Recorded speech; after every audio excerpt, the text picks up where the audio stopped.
Oh yeah, yeah. It's the film is widely available. That's not an issue for and in fact, actually, all the films that have been mentioned on the syllabus are widely available. Let me also make it clear: you're not expected to watch all the films. Just in case you think that you're expected to watch all of the films, by no means is that the case. I mean, I've just given you a list of films, and you pick something from there that you could write on. Now, you may want to watch 2 or 3 to decide which one you want to write on, but I'm sure that some of you have seen, at least one of those 7 or 8 films that's on the syllabus, right? But I just want to reiterate once again, you really have to confine yourself to the list that's been given to you, all right? Because, you may end up writing on some film that I haven't seen, and then there are films that are relatively more important than others, and that's partly why you've been given that particular list of films. All right, so what we're going to do today is continue our discussion of Indians in Britain. The greater part of the class is going to be taken up by watching the clips from this film, My Beautiful Laundrette, and then having a discussion on it. But I just want to take a few minutes first to lay the groundwork for this film, which was made in 1985. The Prime Minister of Britain at that time, she's in the news again because she just died a few days ago, and the British government gave her something resembling a state funeral. I'm talking about, of course, good old Margaret Thatcher, or Maggie Thatcher, who provoked a huge controversy in her lifetime, and apparently is still provoking that controversy, because some of you may have read that there were attempts to sort of disrupt the funeral. The coal miners who were gravely affected by her economic policies, in fact, have been celebrating her death. Celebrating is the word, all right? And there are various other constituencies who are rather relieved that Margaret Thatcher, finally at 87, has gone to some other world, right? But anyhow, we're not here to judge her. She doesn't interest me enough for me to spend half an hour at this point, but what is important is that it's her Britain which is a backdrop to this film in 1985, okay? And it's her economic policies which are the backdrop as well to what is really transpiring in this film. And let's remember a couple of things which I've mentioned before, but are worth reiteration at this juncture when we watch this film. So the characters in this film, the Asian characters are Pakistanis, they're not Indians, right? So this is where we are looking now at more broadly at the South Asian diaspora. And I want to remind you of the figures that I'd given you in my previous lecture when I pointed out to you that Asians, who in Britain mean Pakistanis, Indians, and Bangladeshis, in 2001 there were approximately 2,230,000 Asians. According to the 2011 census, so just figures going back to about a year and a half ago, you have 4.2 million Asians, right? And that's roughly 7.5%, right? So that's a very significant chunk if you think about it. I mean, it's not quite the same as the African American population in the US, but it's getting close to that, right? Proportionately, 7.5% of the population of Britain. And then within that, the breakdown is that the Indians would be the largest group, and within the Indians, the Hindus. So out of that 7.5%, the Indians would constitute, a little bit more than half, okay, of the total number of Asians in Britain. And within the Indian population, the Hindus are 56%, the Sikhs are 30%, the Muslims are 13%. When you get to the Pakistanis and Bangladeshis, the groups are overwhelmingly Muslim.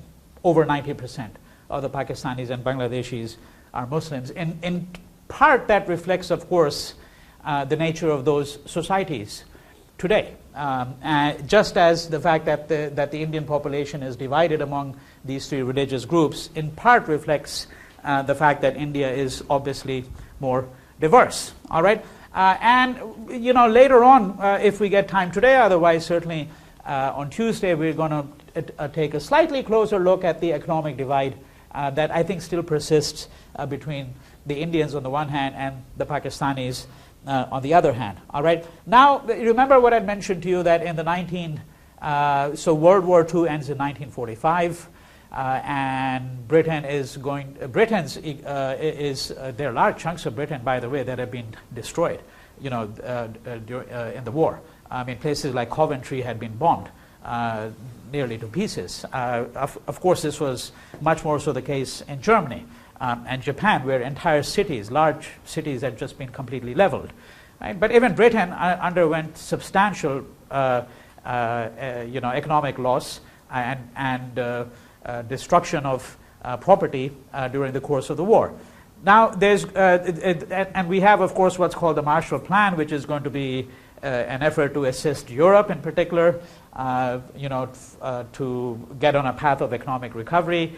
There are going to be immigrants who are going to start coming into Britain in the 1950s, early 1950s. The case that I had started talking about, I'm going to resume that narrative after we're finished with My Beautiful Laundrette.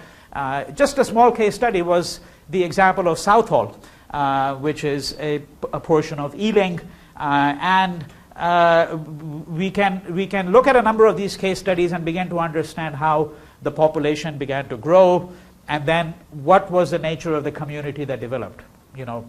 Southhall is one example, which is predominantly Punjabi. You can go to what is called the Midlands, and you can go to a place, for example, such as Leicester, which is today, I would say, I mean, I'm just giving a rough figure from the top of my head, probably 50% Gujarati. All right, 50% Gujarati probably, right? Not just Indian, but Gujarati. And you should take a note of that, because now we're talking about not broad abstract categories such as Indian, right? But we're talking about subnational categories such as Punjabis and Gujaratis. And then when you start looking at the Punjabis, we can make further distinctions, what percentage are Sikhs, Hindus, so forth and so on. In fact, a few years ago in Leicester, there was a bit of a controversy because the Indian population there wanted to put up a statue of Mahatma Gandhi, right? And a number of people in Leicester wanted to put up a statue of the local football hero. Right? I said, because Gandhi didn't mean anything to them. Now, but of course, there's a difference between being a local football hero and being Mohandas Gandhi, because Mohandas Gandhi is a world historical figure. Right? And when a demand eventually came up for putting up the statue of Gandhi, eventually it had to be conceded, right? Because you've got a large Gujarati population. Gandhi was a Gujarati, right? So he's a native son of the soil, so forth and so on. And if you look at pictures of the statue and its inauguration, no less a person than the British Prime Minister was present at the inauguration of this statue. All right, it tells you a little bit about the cultural politics of a little town and what happens when a large immigrant group starts to become dominant in that particular locality. All right. So what you have then is, from the 50s onwards, an influx, a gradual influx of South Asians. Not all of them are coming from India. Let us be very clear about that, because in fact many of the Gujaratis that you find in Britain actually came from East Africa under circumstances that will be described to you later on. But just so that you have a sense of the circumstances, and those circumstances have to do with the fact that in countries such as Uganda, in East Africa, to a lesser degree in Tanzania and Kenya, there was a demand for, if I may put it this way, the nationalization of the economy. That is that it was felt that the Indians played too large a role in the economy. And I had given you figures, if you recall, that 70,000 Indians in Uganda at one point, and then once they are evicted from Uganda, the number goes down to about 1,000, right? Quite rapidly. I mean, we're talking about a precipitous, dramatic decline in the population. So these were largely Gujaratis because they were traders. And those are the circumstances under which some of them had come to East Africa. Right? And they are going to then end up in Britain because many of them hold British passports.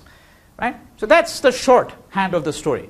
There are people who are going to get caught in between. They're basically like, shuttlecocks, as they say. So in other words, they're stateless. Britain refuses to take them. Uganda wants to evict them. They don't want to go to India. Well, where are they going to be? Are they going to live in an airport lobby? Right? Yes? Question, does India have like a right of return for... No. They don't have a right of return. I mean, there are very few states do. I mean, Israel is an example of a country that has the right of return. There's no such thing. And you have to remember that these are people who left 100 years ago, for example. And many of them have no links with India any longer. They're not Indian citizens, right? So the brief answer to your question is they don't. No. You would have to, and in fact in India, you cannot even today have dual citizenship. So for example, if I wanted American citizenship, I would have to renounce my Indian citizenship, right? All right. So, those are very complicated cases of people who were essentially left stateless, right, as a consequence of these evictions. But that's a small subset of cases. What I'm describing here is a larger patterns here, and those larger patterns have to do with, 1950s, development of the British economy, rebuilding the British economy. You need immigrants, right? And you get them from the Commonwealth countries. Logical source of labor partly because there is an abundant source of labor, but also because they were former parts of the British Empire, right? Now, once this influx increases, substantial numbers are to be found, there's going to be a demand for putting a stop to some of this labor.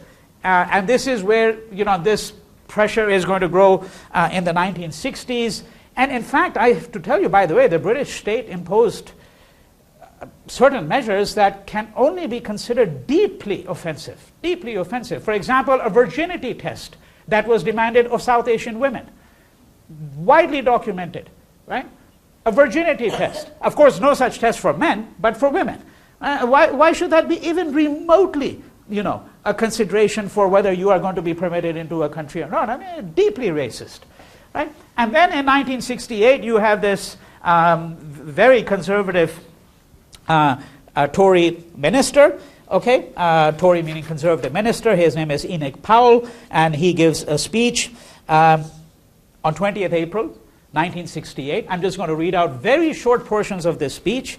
Okay, and it's called the Rivers of Blood speech. That's the name by which it's known. If you go to the internet, you can download the whole speech. That's where I downloaded it from. I've, of course, known the speech for many years, but I just want to read out very small portions because I want you to understand what are some of the issues and then think about this film, all right, in the light of some of the comments that I'm going to give you over here, okay? So he says, in 15 or 20 years on present trends, there will be in this country 3.5 million Commonwealth immigrants and their descendants. So he's giving this speech in 1968. Now we're talking about 2013. That's 45 years later. So the figure is obviously a lot more than 3.5 million because it's 4.2 million just for the Asians. Then we're talking about immigrants coming from the Caribbean, right? West Indians, large number of West Indians, and immigrants coming obviously from former parts of the empire in Africa, right? Including Kenya, Nigeria, and so on.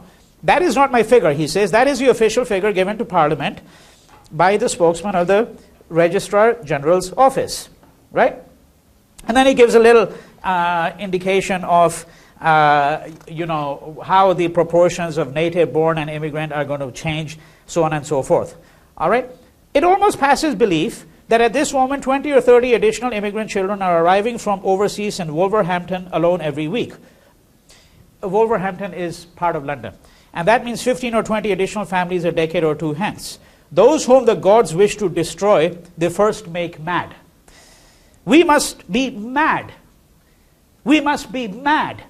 Literally mad as a nation to be permitting the annual inflow of some 50,000 dependents, who are for the most part the material of the future growth, the material, right? It's almost like he's talking about commodities here, of the future growth of the immigrant descended population. It is like watching a nation busily engaged in heaping up its own funeral pyre.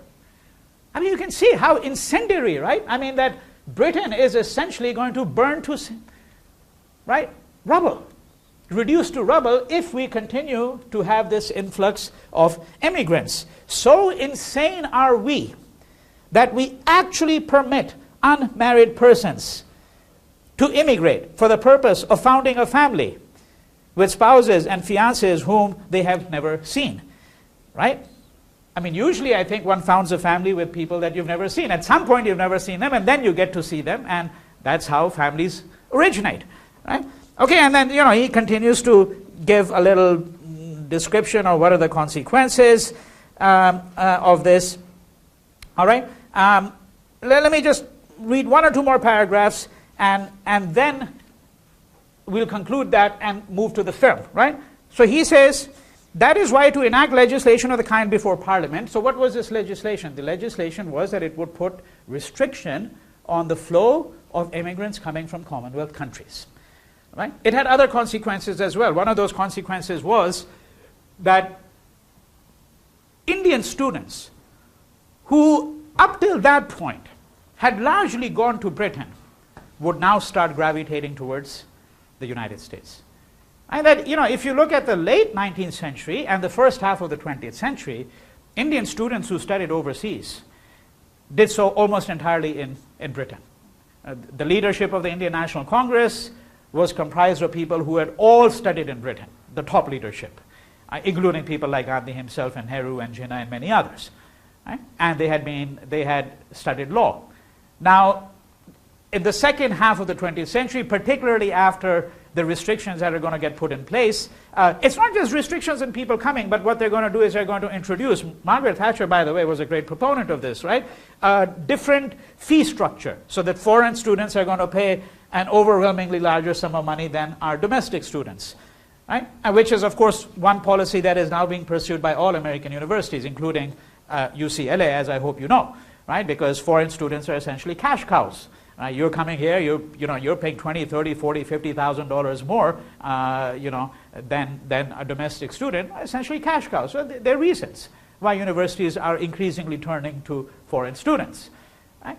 But you have to remember that Britain had, at least in principle, theoretically, a different relationship with these Commonwealth countries. Britain had been, quote, the mother country.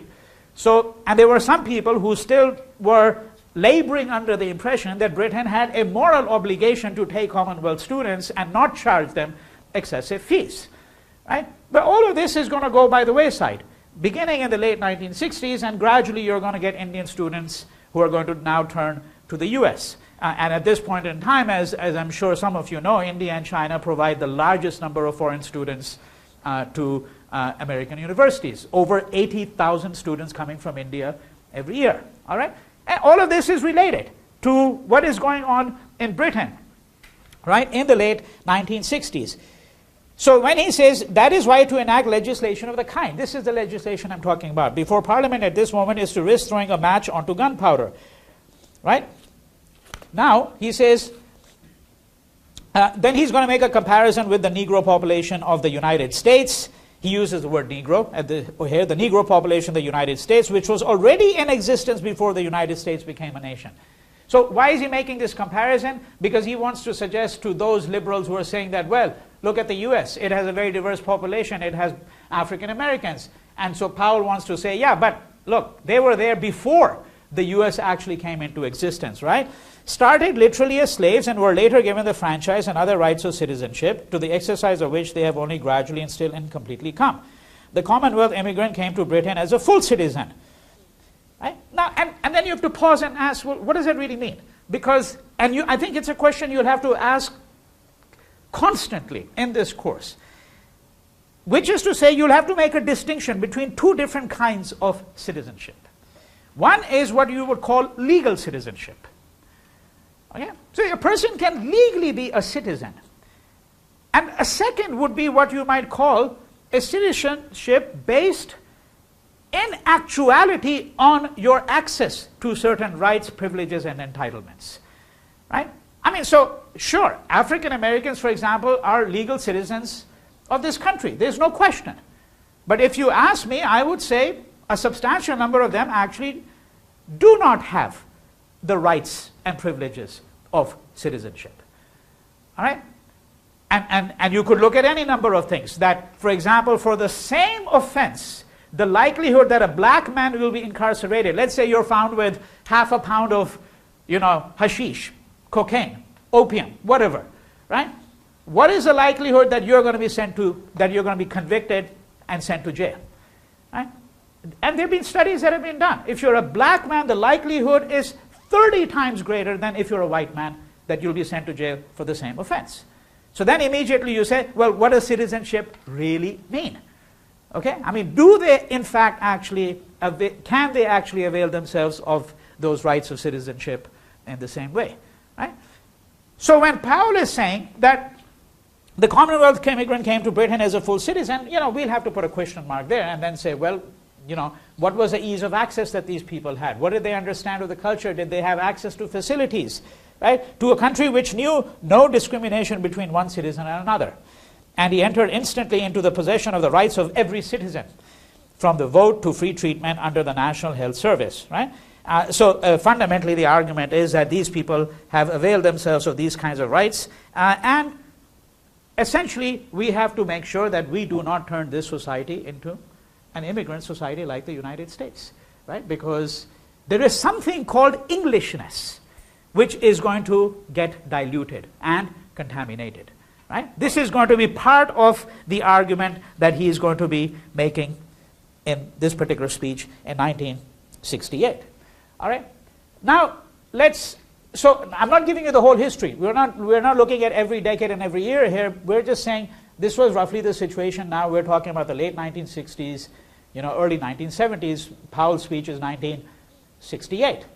Notwithstanding, of course, what he's saying, one reason why the influx of immigrants continued was precisely because the economy could support them. And the National Health Service, right, is a very good illustration of why, in fact, actually they needed that skilled labor. So we're both skilled and unskilled labor. And I mentioned to you that the National Health Service, Indians, South Asians more broadly, constitute a very considerable chunk of the doctors who form part of the National Health Service. And one of the things to be in the National Health Service means that generally you obviously earn less than you do in private practice. You could get assigned to a position in the rural countryside.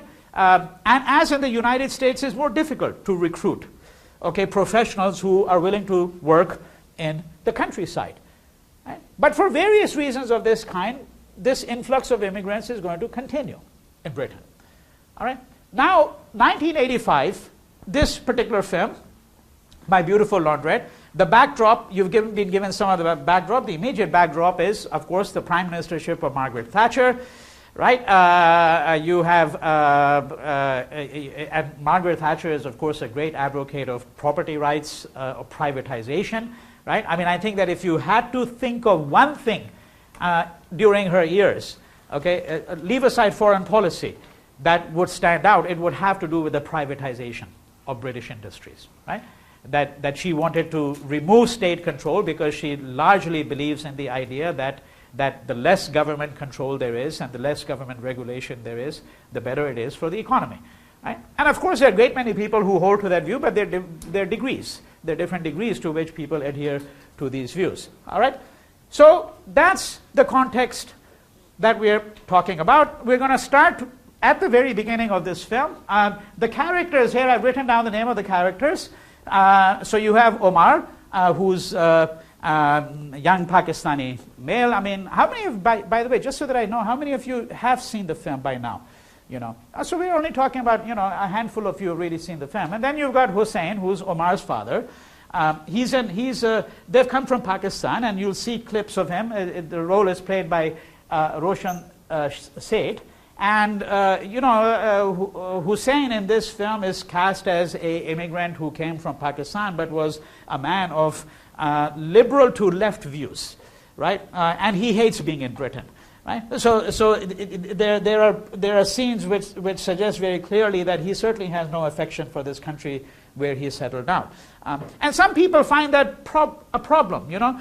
Shouldn't the immigrant be grateful to the country he or she has gone to? Well, I don't see any particular reason why one should necessarily have to make that argument. You could be settled in a place and still have strong views which are adversarial, right? Which is certainly the case, I think, with Hussein, right? Then you have Johnny, who's an English punk. And as it turns out, he and Omar had gone to school together. It is hinted that they may have had a relationship even in school, a homosexual relationship in school. We're certainly going to see that this homosexual relationship is going to flower, right? That's in part what the film is about. And you're going to have to ask yourself, what is the nature of, if I may put it this way, sexual solidarity, as opposed to racial solidarity, right? Okay? Because obviously, when people enter into associations and into political movements, it's on the basis of some notion of solidarity. Now, one of the things that the film is going to suggest, I think very clearly, is racial solidarity need not always triumph.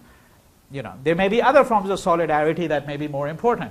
Then there's Tania, who's a young Pakistani woman, right? She's actually related, right? She's actually related to Hussein, because her father, that's Nasir on the right-hand side over there, right? Nasir and Hussein are brothers, right? So they're actually cousins. Omar and Tania are cousins, and she's keen on a sexual relationship with him, but of course it's going to get complicated because she's not aware of the fact that Omar is in a relationship with Johnny, right? Okay, and then you have Salim, who's a family friend, and Nasir, who's I already mentioned to you, who's the brother of Hussein and Omar's uncle, paternal uncle, and then you have Rachel, who is Nasir's mistress. Not Nasir's mistress, I think she's Omar's mistress. She's Nasir's mistress. Sorry. Nasir, who's is it? Nah, sorry, I think she's actually Hussein's mistress. Okay, right? Isn't she? Trying to remember. Nasir's mistress. She's Nasir's mistress. Nasir's mistress. That's correct. Yeah. All right. So, in any case, and you don't. By the way, here, you do see Nasir's wife. There are scenes there, but she's not really what you would call, you know, a major character as such. All right. So these are some of the characters here. The role of Johnny, by the way, is played by Daniel Day-Lewis, so one of the films that really set him on his career. The script is written by Hanif Qureshi, Pakistani playwright, okay, living in London, fabulous playwright. I mean, he's a large body of work, very influential figure. I would say one of the major figures in the second half of the 20th century certainly in theater in Britain. All right, so let me pull this down and let's begin to see some of the clips in this film. Okay.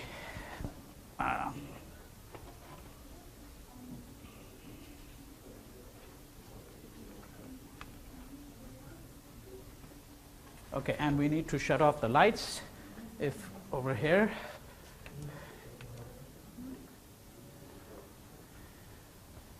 Okay, and volume.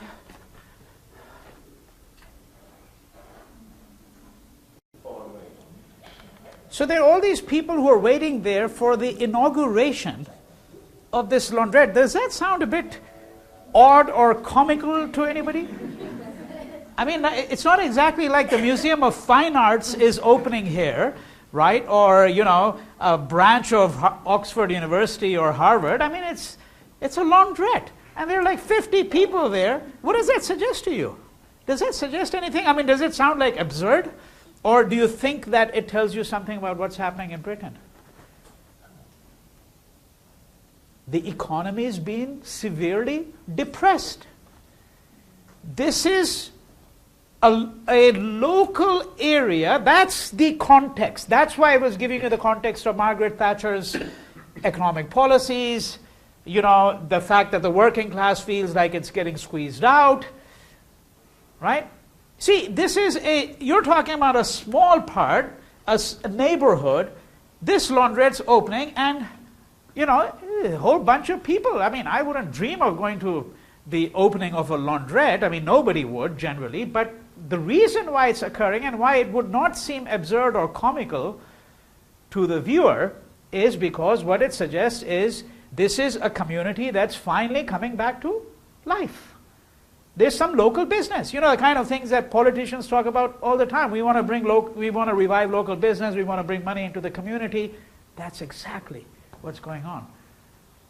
And the reason why he can put it in there is because, not simply because he's trying to show the solidarity between Johnny and Omar, right? And the resentment that this is going to cause in certain sectors of the white community, particularly among the punks, right?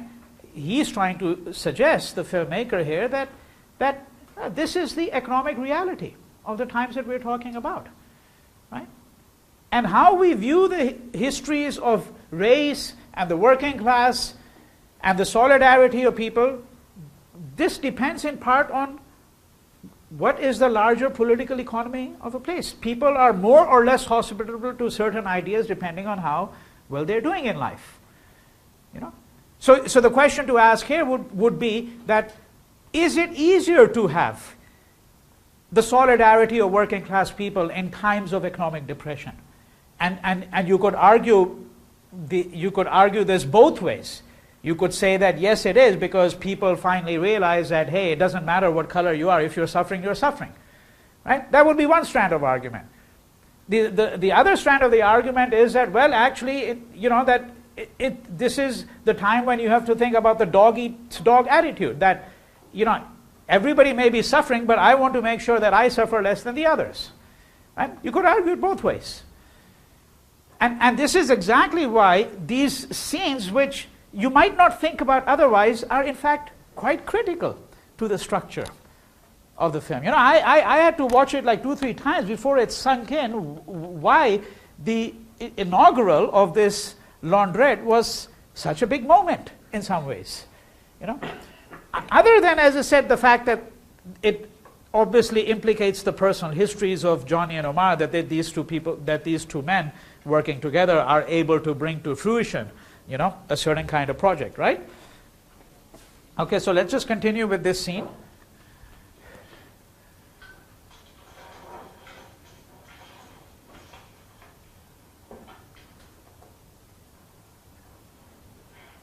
So here, obviously, explicit sexual relationship and all of that will, is going to follow in due course.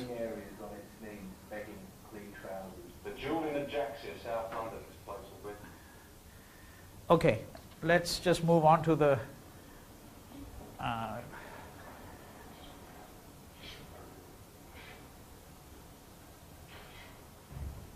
goodbye, Orange. Bye-bye.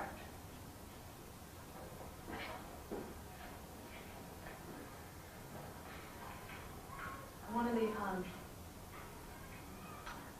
I need to break away. You'll have to help me financially. As well as everything else, why don't you go to Palace no more? Palace ain't my team.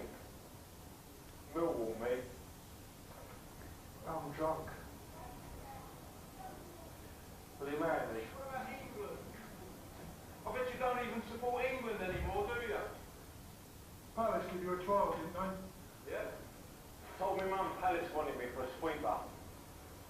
Said I reckon that's about your level. Can get me some money. So that's Tanya. Almost getting at it.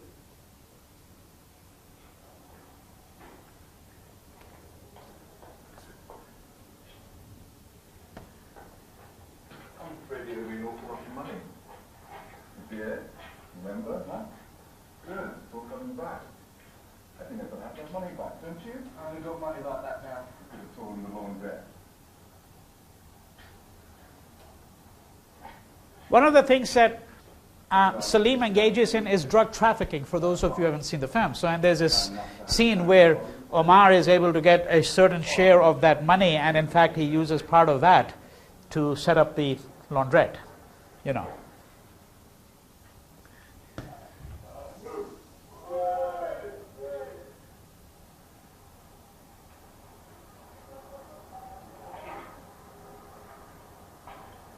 I know that there's some Indians I spoke to, sort of middle-class conservative Indians, and when they see the drug trafficking, I always get a standard response that you can never expect a Pakistani to make money in an honest way. There's this kind of stereotype, right? And when they see this guy doing drug trafficking and all of that, it seems to confirm that impression.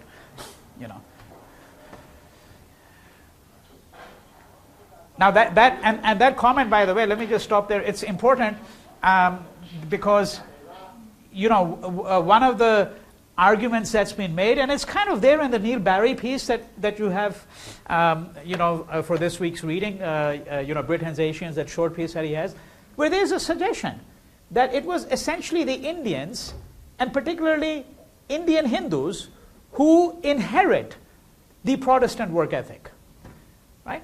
And that's one reason why there's a divide between the Indians and the Pakistanis, right? According to this strand of thinking, that in a sense the Indians, or the Asians more broadly, but particularly the Indians, they have become the new sort of Protestants embracing this work ethic, which is what helped build up Britain into a great industrial power, so forth and so on. For those of you who have read Max Weber, just think about the whole argument about the Protestant work ethic and so on, right?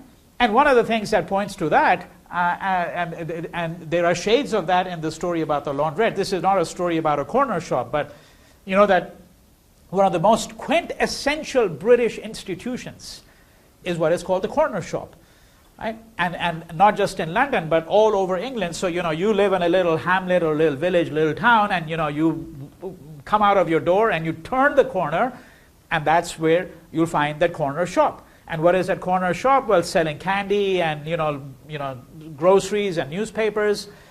Now, this was the quintessential British institution.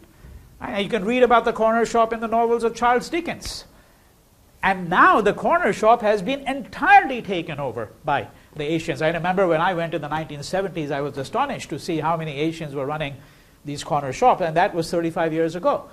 Right? And what is it that enables a corner shop to succeed? The fact that it's open, not 24 hours, but it's open 16, 18 hours a day, right? And the family that runs it, and one reason why it's open 16 to 18 hours a day is there's a whole family running the thing, So the father is out at the counter, and then maybe his wife is at the counter, and then if she's going inside the house to prepare the food or whatever the case might be, then maybe a son is going to come and take over.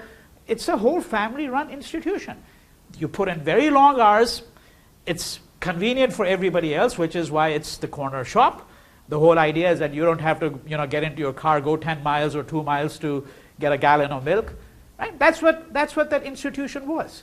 And this institution becomes completely dominated by the Asians. Right? So what is the argument here? The argument here is that there is a kind of work ethic. Do we want to call it the Protestant work ethic? Let's just call it a work ethic, which the Asians seem to embrace. Right? This is the argument that Neil Barry is saying, that there was a widespread impression that got created by certainly the late 1970s, mid-1980s, that the Asians, and within that particularly the Indians, that these were people who were now the inheritors of what had become the work ethic. So, right? And as I said, how the Pakistanis are cast in this film. I mean, of course, Hanif Qureshi would have been completely aware of the fact, but this is why he gives you he wants to suggest that, well, there are these stereotypes, but there are many kinds of Pakistanis, right? So there's obviously somebody like Omar, who's a young man. You think of Pakistani Muslims as being highly conservative. If you see some of the other films that I've given you in the list, one of those films is called My Son the Fanatic, right? So you're a young Asian growing up in Britain who becomes extremely conservative Muslim, right? And one of the things that he's trying to do here is he's playing around with these stereotypes. He's not reinforcing them. He's playing around with them. The problem is that you have to do a certain work of interpretation because, as I said, an average Indian watching this film, middle class will say, look at this Salim, a typical Pakistani, right? They'll say, typical Pakistani, always makes his money, on the sly. There's always some illegal activity in which these Pakistanis are involved. Right? But on the other hand, there's Omar, who defies all of these stereotypes. He's homosexual, he teams up with a working class English punk. You know how much of a problem that would create in most Asian communities, the idea that you would, have an English punk as your sexual partner? I mean, most Asian middle class families would die at the thought, right? And he's very candid in his portrayal of this. So think of this multi-layering that you're getting in the representation of the Pakistani community over here.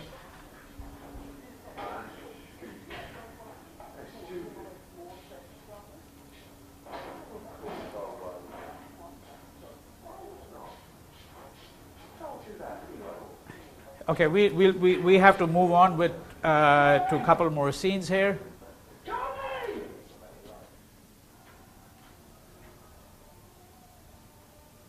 Still set in the laundrette. Yeah. Okay.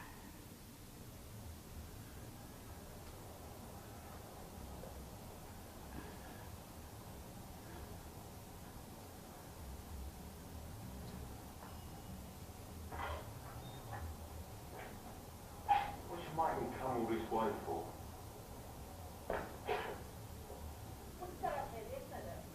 What's going on? Heavy man. He's just making magic potions from leaves, bird beats and stuff. He's putting down on Rachel. Did work. Furniture shaking, trousers are walking by themselves. Rachel's come out of a rash. That's what's all over the place.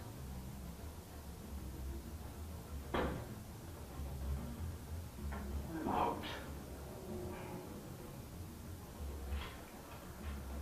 Salim's got out money. Soon. A lot of money. He's threatened me.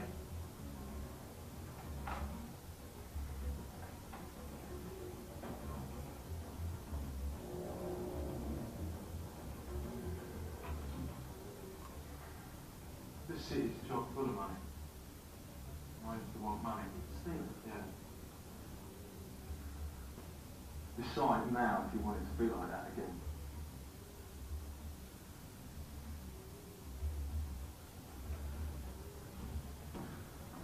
She's illiterate.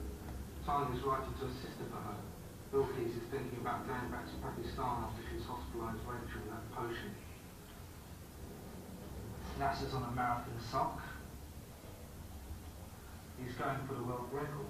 We'll just have to do a job to get the money. I don't want you going back to all that just to get us through on that. We're going to go on. You want that, don't you? Yeah. I want you. Fuck me, what's she doing with that mouth?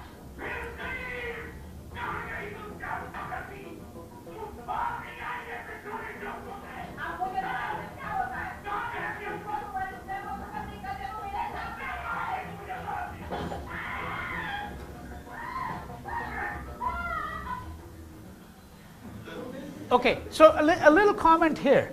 You know, in a lot of these films, whenever the children, become wayward, right? So, the boy or the girl, young man, young woman, they go astray. They have illicit sexual relationships or they get into drugs. The instinctive reaction of the parents is what? Let's go back to Pakistan. Let's go back to India. Right? That's the only reason I wanted you to see that. Instinctive reaction is, even if you've lived here for 10, 15, 20, 25, 30 years, there's this idea that, these societies are corrupting. We don't have any influence over our children anymore. So let's just head back to India or Pakistan or whatever the case may be. And the commercial Hindi film, well, we are going to see, by the way, clips from a few commercial Hindi films, in the second half of the course, right? An instinctive reaction, always. So that's something to keep in mind, because of course, this is one thing, by the way, that distinguishes these immigrants from the people who went to Fiji and Mauritius and Suriname, right? There's no place that you think of that you're going to return to. You don't have any connection with that imagined homeland, right? And of course, in the case of the Pakistani community, particularly Pakistani community, now this has been an issue. I don't know how many of you are aware that one of the we're not saying that proportionately it accounts for a huge number of cases. It's a small number of cases, but as is always the case, when you have a small number of incidents of a certain kind, they get blown out of all proportion. And the incidents I'm talking about is young Pakistani women, right, who are lured into marriages. Okay, so you've got a young Pakistani woman. She's 14, 15, 16, 17 years old, sometimes in her early 20s, right? And she'll be told by her parents, daughter, you haven't been back to Pakistan for 3 years. I think you should go back. We'll take you back. You should meet your uncles and your aunts and your grandmother or whoever. And when she gets there, she is married off to a guy who's 30 years old. Right? There have been a whole bunch of cases of this kind. And of course, this becomes complicated because in some cases, these women have been able to break free. They've objected. In some cases, there have been cases where they're essentially, as far as the British Foreign Office is concerned, these are kidnapping cases. And these are British subjects we're talking about. These Pakistani women, we're not talking about people who are Pakistani nationals any longer. They carry British passports. Right? And if they carry British passports, obviously the British Foreign Office can get involved. Because she goes over to Pakistan, she's, as I said, 15 years old or 18 years old, or maybe even in her early or mid-20s in some cases, right? And she's lured into this marriage, and very often, it's going to be in some remote village, and then she's unable to leave. Well, technically, she's a foreign citizen. And the British Foreign Office can get involved, particularly if a complaint is filed on her behalf. Right? So these matters have come up, incidentally, for discussion in the British Parliament, in the House of Commons, on more than one occasion. Right? Now, something like that is not happening here, but you can potentially anticipate a scene where something like this could happen in some other film, where the woman gets, as I said, lured into going back to Pakistan. There have been a couple of cases where this has happened in India, but the vast bulk of these cases have concerned Pakistanis.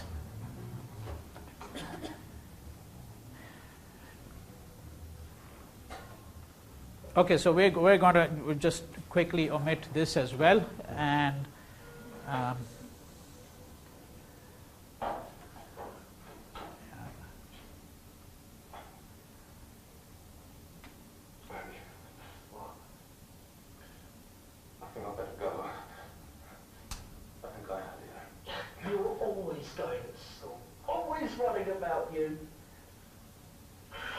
so, there's a scene, by the way, where Johnny gets beaten up really badly by his former friends, by the punks, because, you remember that line there where one of the characters had said, we saw that line, had said to Johnny, you no longer even believe in England anymore, right? So he's basically become an apostate from their point of view, right? He's come to betray his own, community, right? Where the film is going to move towards that.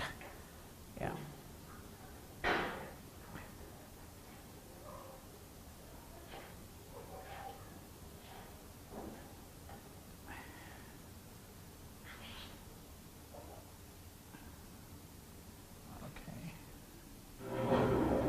Oh, 1 second. Here we go. That's too far back.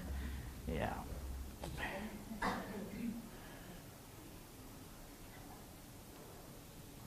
Well, actually, this might bring us to the menu, which would be easier to. Let me see. A minute.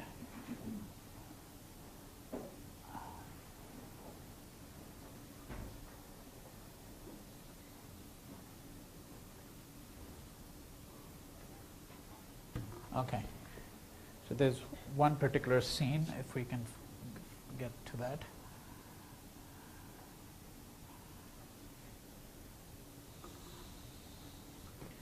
Yeah, I'm sorry, this is not very effective.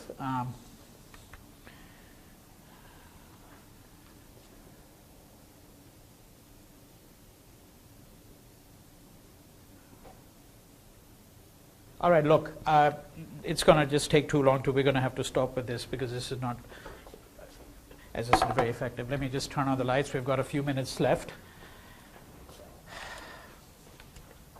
Yeah, so I urge you to see the film in circumstances that are much better than the present one, and be able to see the film in its entirety.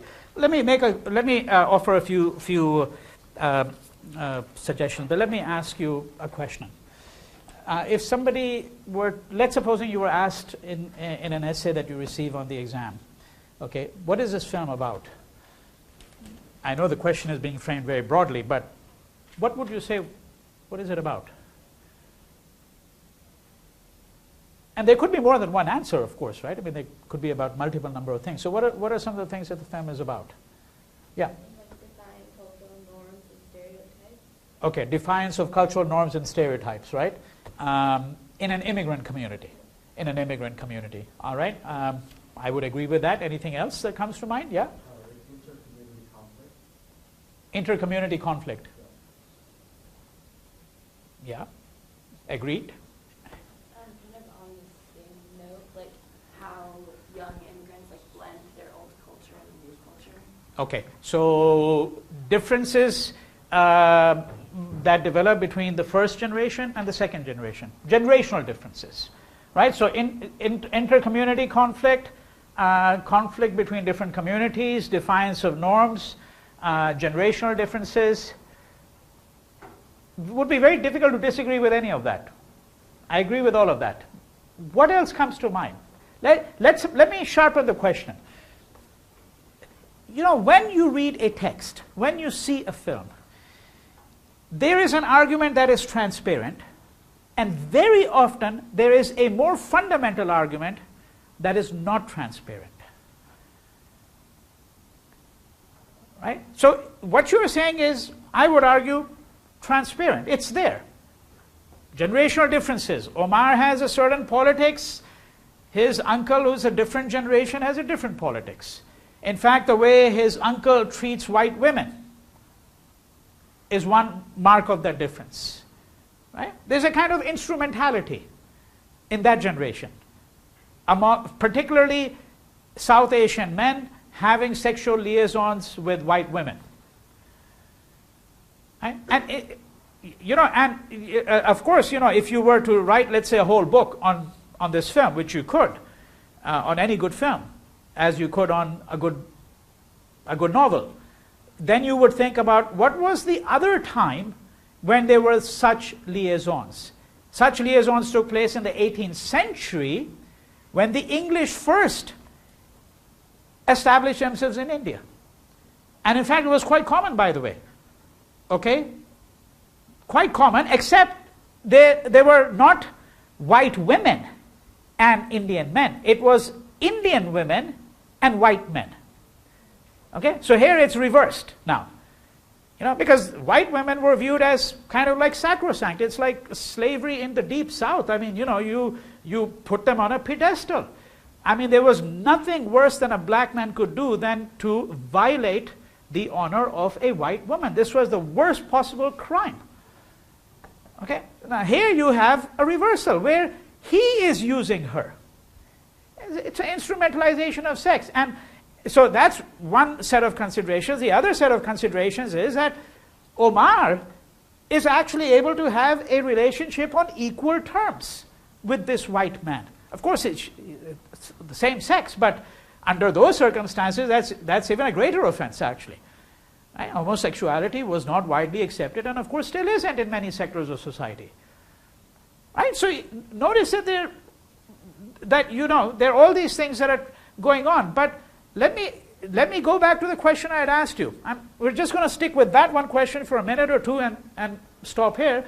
And that question was, what is this film really about? Every answer that I've received, I would say, is an answer which is true, but it's transparent. How could you frame an answer in a different way? Possibly how the community, the immigrant community, has forced the landscape which they've entered to adjust to who they are, and we see essentially a role reversal rather than the British coming into India, or British, the white men coming into India and dominating there. We see the Pakistani going into Britain. Dominating, essentially. In terms Okay, that gets us a bit certainly much closer to what I have in mind. Absolutely, right? That what you have here is a scenario that is developed in this film, which is not simply about the immigrants adjusting, right? There's always this assumption that immigrants should adjust to the ethos of the dominant society, right? And this film is seriously questioning that, right? So yes, I would agree with what you're saying, and I think that this goes beyond the question of generational differences or the question of inter-community conflict, so forth and so on, right? Anybody else wants to venture? You had your hand up, right? I was going to say like something along those lines. Yeah.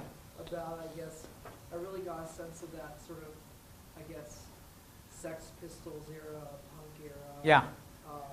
The Clash, that sort of era, British, you said Thatcher, British Right. Culture. Yes. You've got a more diverse society that's also strong in this new form of sort of neo-fascism within Britain. So. Yeah. Okay. Let me just offer two brief comments. You mull over them, and we can develop them on Tuesday, right, next week. One, this film, you could argue, I would want to argue, is about whiteness. It seems to be about an immigrant community, and at one level it is. That's the transparent level. There's an immigrant community here, okay, Pakistani community, more broadly, let's say Asian. The film is about whiteness. What happens when you go into the heart of whiteness? Okay? Let me give it to you in a different language. The film is about the politics of Englishness. Who lays claim to England? So this is where we go to your comment. Okay? Who lays claim to England? What does it mean to be English? Right? Johnny's friends instinctively understand that something is being undermined. It's not just their friendship with Johnny that's being undermined. From their point of view, it is the very idea of England and the idea of Englishness that is fundamentally being undermined over here. Right? And this is a very interesting way to explore it. Right? So you take this immigrant community, but it's no longer going to be a question of assimilation, integration. Of course, these questions are not incidental, and I'm not saying they're unimportant. They're not unimportant. They are important. But in some ways, the film, I think, goes well beyond that. And it has to do with questions of who lays claim to England, what does it mean to be English, what does it mean to go to the heart of whiteness? Right? Was there a specific relationship of Englishness to whiteness? Can a Pakistani and Indian ever be English? There is a suspicion in the mind of many people that they cannot be. Right? So I think that these are the strands of questions, right, which I think are enormously interesting when you begin to view this film. And for those of you who are fishing around for ideas, well, how are you going to tackle My Son the Fanatic? How are you going to tackle Namesake or Mrs. Sweet Masala? That's exactly the sort of thing you do. You take the narrative and then you try to see how you can begin to develop an analytical argument about that narrative. All right, so we'll stop here.